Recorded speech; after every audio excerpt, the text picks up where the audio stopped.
Hello, welcome back to part 2 of episode 6 of Podcast Charge. Here with Sean again. We're going to talk about more of our topic of choice from the last part of this episode. If you've not checked it out, definitely go and do so because we talk about the school news of University of New Haven, as well as a little bit into the topic of choice, specifically Walking Dead. But for this part, we're going to go into more of Game of Thrones, Once Upon a Time, and a couple other shows. Now, the same rules apply from the last episode when we started this segment. There will be spoilers for all of these shows up until present time.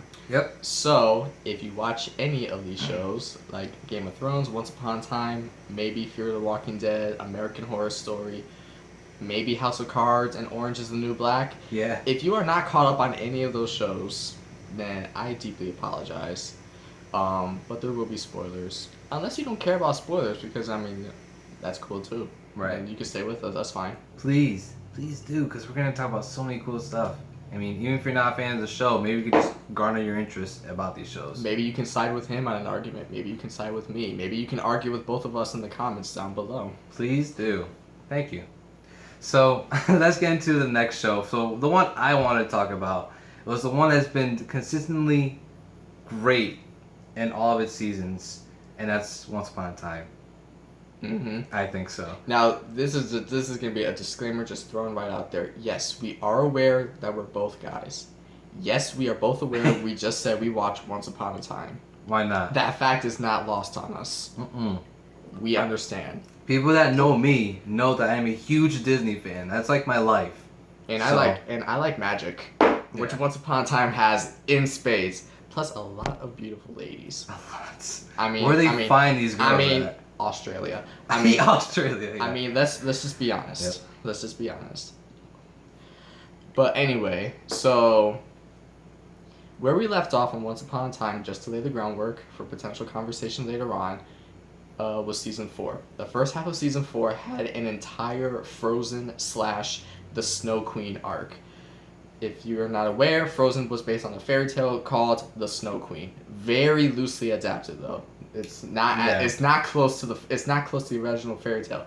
But they made it a point on the show to show Elsa, who they'll call like the Ice Queen, go up against the Snow Queen. So it's like snow versus ice. Which is like one of the best ideas I've heard in that show. I figured out to be totally creative because usually on the show, for those who are not aware, they kind of do present day and then flashbacks to like different realms of like storytelling. Like if it's the Enchanted Forest where a bunch of fairy tales happen, Wonderland, Neverland, Agrabah. And they've been really not only informational but just really good and just leaving you guessing what happens. Right. Even if it's like a prequel, so to speak. It's in the past. So. And usually they use like the flashbacks as like an anecdote for what's about to happen like in present day. So the flashbacks are not something to just like kind of like sleep on just because you know the story of Snow White or Frozen, which I forgot to mention in season like when they were doing the whole Frozen Snow Queen arc, they didn't flash back to the movie. No. At all. No. Like they didn't show like Elsa with like her insecurity running with away her powers. From what's it called? Arendelle. From Arendelle, like that. Anna going over to get her. It was none of that because the season came out kind of like when Frozen was still on everybody's mind. So everybody who was not living under a rock knew Frozen in some respect. So the flashbacks were more from the Snow Queen's perspective because, spoilers, it turns out that Elsa got her powers genetically because the Snow Queen that you know from the fairy tale is her aunt.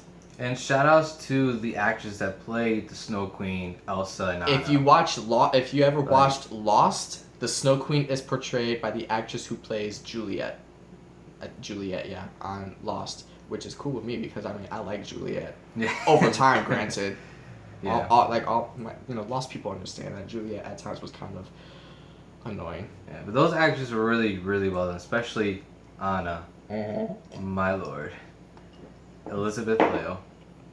You are the best Anna I've seen on screen. I mean, like, she was kind of like that's another thing. Like, the show is also pretty good at getting certain actors or actresses that kind of fit into their the fairy tale or Disney character that they're supposed to like embody. I mean, sometimes they do take liberties. Like, for example, Snow White doesn't look exactly like Snow White from the Disney movie way back in the 1930s. Because that hair is just out of style. Mm-hmm. And she doesn't wear yellow. Yeah. Captain Hook, which a lot of female fans totally adore. Yeah. He doesn't look like Captain Hook from Peter Pan. Gosh, he's like the Jack Sparrow. He doesn't have like lace in spades just flowing down like his chest and wearing like a very like ostentatious red shirt and a red hat with like a plume hanging from it. He looks like a pirate. Yeah. I mean, he looks. If you look at him, you're like, that's a pirate. He looks like he should belong on Pirates of the Caribbean more so than Peter Pan. Yeah, I could take that. I could take that. But the one thing I love about not only just like the fact that actors really do like embody the characters that they're trying to portray, but the fact that they take their characters into like a whole new arc that you haven't seen before. It's like for instance in Frozen, Elsa, we see her as kind of like a distant character, but more towards the end of the movie we see her open up. And in the show, we see her statement as like that distant character because of what she learns and what she finds out. But we just see new arcs in these characters. I think that's really cool because people want to see that. You know, it's probably the close to like legit Disney fairy tale fan fiction that you can possibly get to. Because I mean, it's the ultimate fan fiction. Ultimate fan fiction. I mean, like in one instance, Anna, who is like your favorite Disney character or favorite Disney heroine. Yeah. And Belle, who is my favorite Disney heroine because Beauty and the Beast is just timeless. They go on an adventure together. And stuff happens. Like I just like the point that Anna is the heroine. Like she does stuff in this show that I was super surprised. She learns how to sword fight. Well, I mean, she said her father taught her how to sword fight. But still, that's awesome. But she sword fights. I mean, she falls off a cliff and lives. So well, cause magic. Because of I know, but still. It's by the way, awesome. Let it be known that Belle kind of drops her off a cliff. For selfish reasons, I can't forgive Belle for that. But if Anna's okay with it, I'm okay with it too. Apparently she is, so. Well, I mean, Anna at this point went to the Enchanted Forest and back. She had her time. Yeah. I'm still waiting for Belle to do something important. Because, I mean, I like Belle. I like the actress who portrays Belle. She did do something important, though. Yeah, she did something important. She banishes Rumpelstiltskin, which... That's pretty big. Thank God I didn't expect that. I was, because I used to like Rumpelstiltskin, and now he just annoys me. Belle, of all people, banished him. That was great. I was floored. Yeah. I was like, Belle did something like consequential for once. And then where we end season 4, she kind of takes him back. Granted, he's in a coma right now, so whether he hears or not. But I mean, I'm not even gonna get into suppositions. But let's get into not only the Snow Queen, which is an awesome character, very strong female characters, a lot of strong female characters in this show. But perhaps my favorite and the most strong and just the most cunning and just I love her so much. You probably know what I'm talking about. That just flips everybody's heads. Yeah, Zelena. The Wicked Witch. The Wicked Witch of the West from Oz. You see, Zelena started in season 3. The second half of season 3, she was kind of the big bad because they did this whole like Wizard of Oz arc. Supposedly at the end of season 3, she was dead as far as anyone was concerned. In hindsight, she was kind of responsible for Elsa even being in Storybrooke because time travel. I know this probably makes absolutely no sense for people that are not watching. For people who do not watch the show. But keep up with us. Don't worry, it gets good. It gets really good. I mean, it's very good. I mean, I highly recommend it. But so while the Snow Queen was going around doing her things for her own malicious reasons, people thought Zelena was gone. But then... Done. Dead. The second half of season 4 was this whole, like, heroes versus villains. Like, what makes these heroes heroes? Why is it that they're always written to succeed? Why is it that Snow White always wins? Why does Ariel, like, get her happy ending? Yeah. What inherently makes, like, the evil queen or Ursula or any Disney villain or fairy tale villain, what makes them inherently so bad that they have to lose, and lose in pretty dramatic ways? I mean, if you saw The Little Mermaid, Ursula gets a ship ran through her stomach and she dies. She had it coming. Electrocuted She had it into the coming. water. Yeah, that was brutal, but she had it coming. The evil queen from Snow White. A lightning bolt strikes the cliff she's standing on, and she falls to her death. Yeah. Maleficent gets, stabbed with like a magic sword, with actual bleeding effects from Disney, and then falls off like the castle bridge. Clayton gets hung. Clayton gets hung in Tarzan. If you don't and if you actually want to show and see yourself that he's actually hanged, if you watch that scene where he's cutting like the vines with his machete. Yeah, near the end of the movie. Near the end of the movie, and when Tarzan lands on the ground, if you look at the tree trunk behind Tarzan as the lightning flashes, you see Clayton's silhouette, his shadow hanging there with like his head cocked, limp, and a vine, like still hanging around his neck. I mean, that's not even imaginative fear anymore. I mean, they actually showed it. They just didn't show it like from looking at him. I caught that when I first saw it. I was like, wow, that was really dark. But, I mean, that's a good point you're making. Like, why are your heroes and villains, why is it so set in stone for them to win or lose? That was the whole premise of the second half of season 4. And the reason why we're talking about this, to bring it back to Zelena, is because Zelena is kind of involved. I'm not gonna say how or to what extent. Yeah. But it turns out that she had some plans in place after her demise, supposedly, that we see happen in the second half of season 4. So it's like, even though like a whole season ago she was dealt with, they're still feeling the effects of Zelena. Yeah. And so near the end of season 4, we got to see Emma Swan go dark. Now she's Dark Swan. So season 5 is going to be this whole Dark Swan arc. I wonder if that's supposed to be a Black Swan reference, but I'm just going to stop it there. No, it's totally a Black Swan reference. And then along with Camelot, which I don't really know how they're going to go along with that. King Arthur, Knights of the Round Table. Yeah, I know, but it's like I'm not familiar with that story. Well, if you watch the old Disney movie Sword in the Stone, that's kind of like the direction they're going in. Oh yeah, because they did mention something about Merlin. Merlin is from the King Arthur legend. He's kind of like the wizard.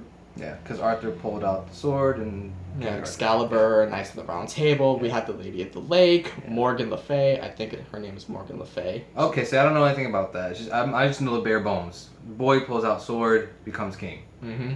I mean, this show really knows how to take legends and kind of like put like a modern twist on them, or to show them in different lights. And they also do lots of references. Mm-hmm. Like, for example, when they did the whole Frozen Snow Queen arc, yes, they kind of mentioned almost everything in the movie except for Olaf.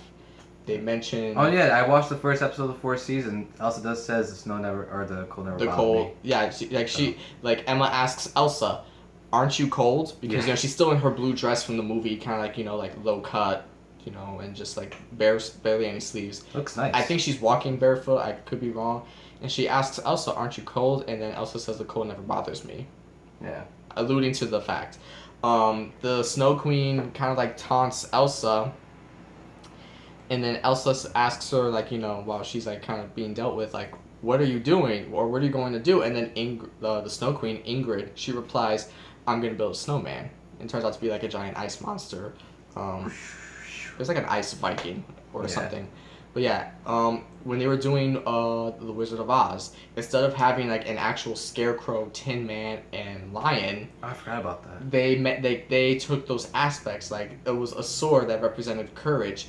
It was a heart, a literal heart, to represent a resilient heart, and it was a mind made out of gold, basically gold molded to look like a brain, to represent kind of the brain, and then for the Scarecrow. The Scarecrow. And they heart was the last one. I mentioned heart. Okay. Sword, heart, and brain. And they had silver slippers because, fun fact, in the book The Wizard of Oz, it's the wizard gives Dorothy silver slippers. Ah. They made it red. The whole ruby slipper came about because when they first did Wizard of Oz as a movie, back when movies were still relatively in black and white, Wizard of Oz was going to be done with kind of shades of color, but obviously nothing done now. So the director wanted the slippers to be red or ruby to kind of make it known hey, we're doing color now. Oh wow, I So didn't know that. Yeah, so they actually mentioned that because I think like I knew that movie was big for like not only its music and just its story, but because of color. Like it was one of those things that highlighted colors so much. so like hey, we can actually do movies in color now, so they look more realistic. And it looks good. It still looks good. As realistic as a flying monkey can be, but yeah. I mean, the thing is like those things were scary when you're younger. It's the thing. It scared me. My sister watched Wizard of Oz all the time, and those scared me, especially the Wicked Witch. So. But that show just has great writing, and to segue into another show, speaking of great writing, there's two shows that really come to mind that just kept me involved every time, and that's House of Cards and Game of Thrones. But Game of Thrones is the one I want to get into because that's been going on for the longest. And I'm the one who introduced you to that series. Yeah, because I kept on pestering you like you have to watch it. To the point that I read over 2,000 pages. He only read the first 3 books, people. That's only the first 3 books. Just over 2,000 pages within half a year. There's 5 books about the series that the show is adapted from these 5 books. He only read 3, the first 3, and the 6th one is on the way. But yeah, after the 3rd one, I was like, all right, this is gonna take forever to read the 4th and 5th one because they're just as long as the 3rd one.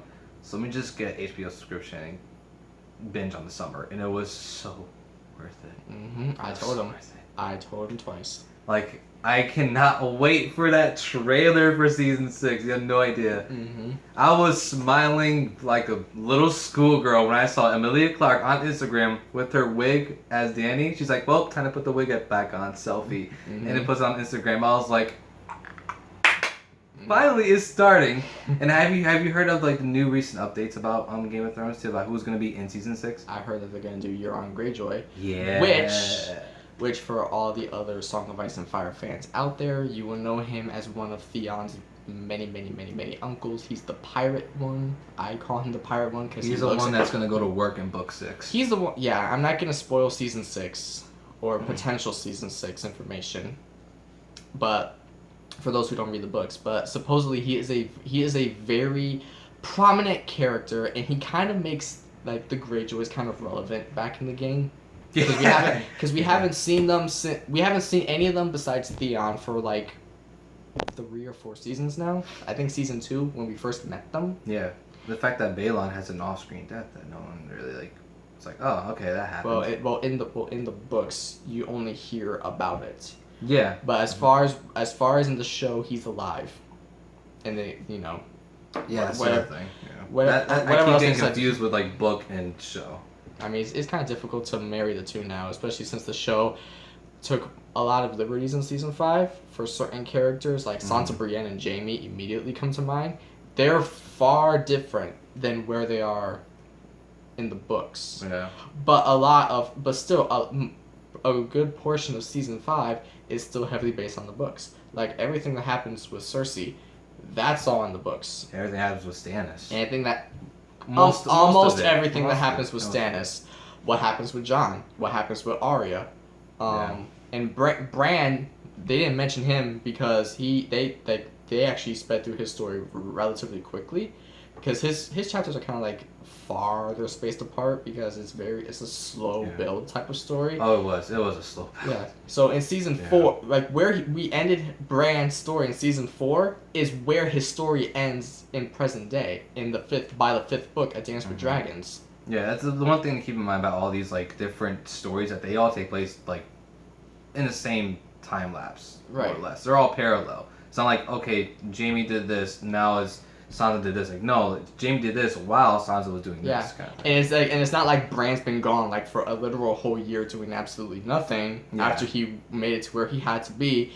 Like, you could just like assume like he's off-screen training, because I mean, if you have magical powers like that and there's only like one other person in the world who knows that, like knows the art, that's gonna take a while, especially if you're a 10, 11, 13-year-old kid and you're crippled. Yeah.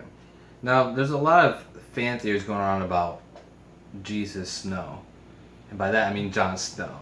Yeah, Jon Snow. Now, if you've been living under a rock, you're not knowing what happened to Jon Snow in the latest season of Game of Thrones. Like, he got shanked. Yeah, he got shanked. If you don't know, then I have no idea where you're at right now in social media.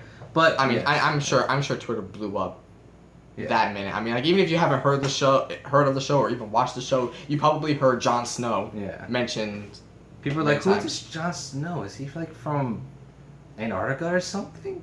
Nah, he's Game of Thrones, and he got shanked hard. Yeah. Bad. So as far as that sucked. And that is where the book series ends. Yeah. A Dance with Dragons final chapter before the epilogue, I believe, is that scene. Mm-hmm. When I read it too by the chapter summaries, I was like, oh, he just got stabbed, he's all right. But no, like in the show, actually show like blood pouring out, him saying his dying. Well, he making dying breath. In the books he had a dying breath. In the show, I don't think he had the last word he said in the show was Ali before Ali, participated. What's the thing about that? People are saying I think he really said ghost when he in the books his last verbal word was ghost, and ghost is the name of his albino wolf. Awesome albino wolf. But yeah, in the show, like you can see like his lips move before like he dies. So maybe fan theories like he's gonna warg into ghosts. People like stuff. Because or warg by like transferring his spirit into his animal. That many theories surround Jon Snow. Like one of the major theories that is probably gaining most validation so far is the whole R+L=J. And if you don't know R+L=J, it's essentially Rhaegar Targaryen, who is Dany's older brother who died before she was even born, and Lyanna Stark, who is Ned's older sister who died before the series started, are Jon Snow's actual parents. Now, I would like them to do a prequel, like show.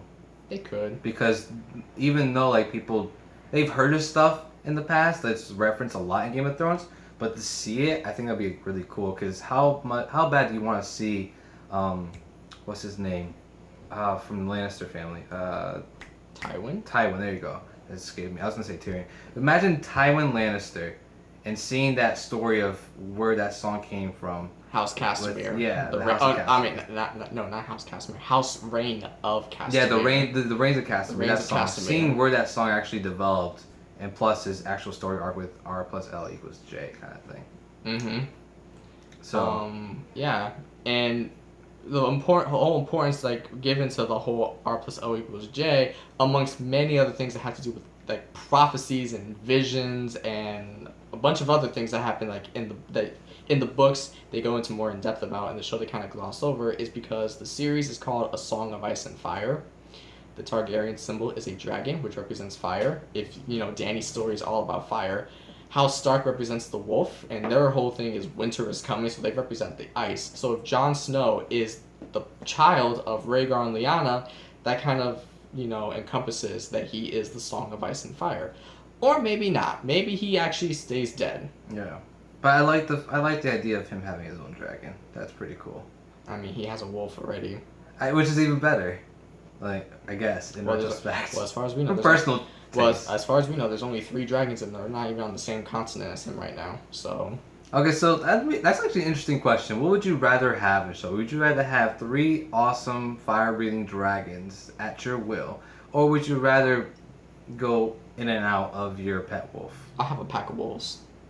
That's because wolves, one, are my favorite animal. Yeah. Granted, House Stark is like in the worst position right now on the show, but that's another story. But they have the best things about them. Yeah, but I would like to have like a pack of wolves, and if I could enter their minds and kind of control their actions, that would be totally great. That would be totally great. That would be totally great because I feel like you could take you could manage wolves a little bit. I mean, these Stark kids, they're managing their wolves pretty well for those who still have them. Yeah. And, for the dragons, they just keep getting bigger. And, they need a flag. They need to burn something. I mean, at least with the wolf, I don't have to worry about the wolf, shooting fire at me when he's temperamental. But, I mean, as you see with Dany, she can't control her 3 dragons. Nah. And she is essentially their mother. Yeah. I mean, boys will retaliate against their mothers here and there. Well, dragons that's don't. Life. Well, dragons don't really have a gender, but let's not get into that. Nah. So, who's your favorite character? As of right now, living character. Sure. Yeah. I would have to. A lot of people will say Arya. A lot of people will say Tyrion. A lot of people default to Dany and Jon, if he's still alive. But personally, my favorite character is Marjorie. Why am I not surprised? Not just because of the sex appeal, because Natalie Dormer, she is a very beautiful woman. Yeah, I mean, she puts in the work. I mean, I just like how Marjorie just kind of like, she's able to so tactfully deal with Cersei. Yeah. I mean, Cersei's own family can't deal with Cersei as much as she does, and Marjorie's very sly and very patient, whereas Cersei just flies off the deep end a lot. Yeah. But Marjorie is definitely probably my last favorite character standing.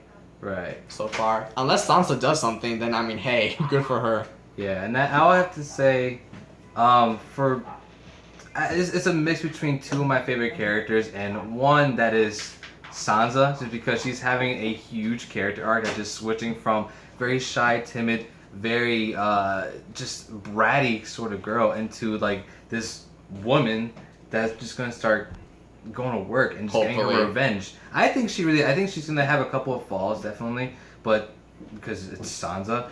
But then we're just gonna see her come back and just come full force. Well, it'll also kind of be somewhat like logical, because I mean, like for Sansa, you can't like granted, I know a lot of people who will want her to go from 0 to 80. Like they will want her to go from like the hostage for like 3 seasons to being like Littlefinger's protege, and just, you know, wrecking shop and being a good a good player in the game in her own right. But at the same time, I can see if Sansa struggles with doing that immediately off the bat, because, you know, like you know, this takes time. Like people have been playing like the literal Game of Thrones their whole lives, and some of the worst people that she had to deal with, like Cersei and Littlefinger and Varys, and even like the Tyrells, they do this kind of like their whole life. They scheme and they have plans, and sometimes these plans take generations and like, you know, years. And Sansa, she's only like, she's been captive for like 3. She's been a captive for 3 seasons. Yeah, but the thing is, like with Sansa, like it's the two Starks that get into my mind. Like the people that have just really started with nothing, but are gonna end up with everything, and I'm saying it metaphorically, is Sansa and Arya, because Arya again, Arya's getting her Toph game on. For those of you who watch Avatar: The Last Airbender, you know what I'm talking about. Yeah, I mean, like, again, a girl that she was a tomboy, all she wanted to do was be a knight and all that kind of stuff, and now she's like going to be this high elite assassin. But the second character that was one of my favorites, I didn't expect to like him as much, is Varys. Oh yeah, I mean, like this dude is awesome. You have to respect Varys, and I respected him.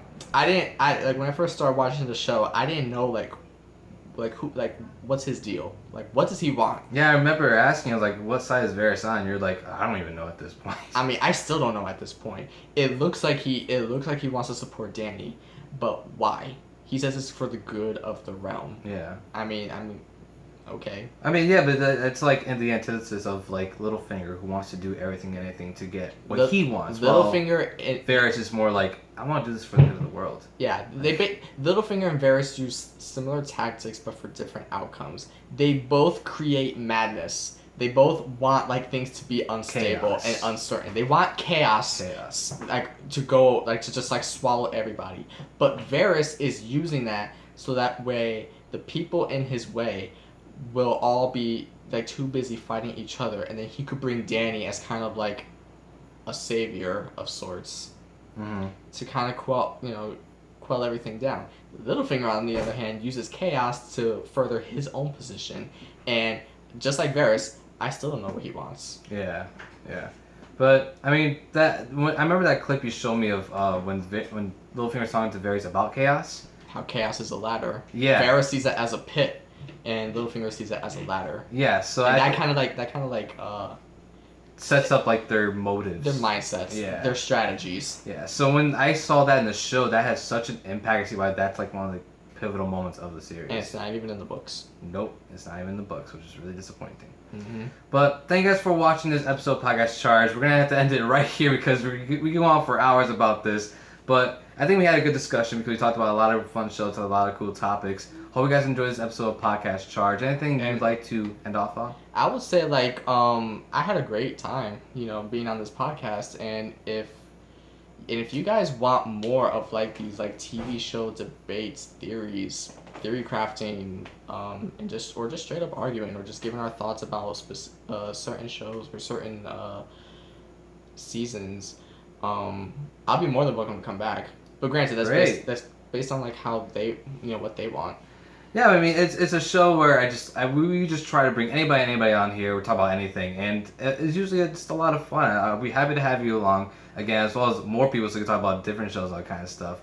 But thank you for coming along. I really appreciate it. Not a problem. And thanks. See you guys next time for Podcast Charge, where we have another special guest on board. We might talk about movies or anything like that. I'm not sure what he wants to talk about yet for the next special guest, but it'll be a lot of fun. If you want to follow Podcast Charge, you just subscribe to the Charger Bulletin YouTube page. If you like what you see here, click that like button, or really the thumbs up button. I keep getting used to Facebook. Click that thumbs up button. Leave a comment showing what kind of topics you guys might want us to talk about. And we'll see you guys for the next episode. See you later. Have a good time and peace out.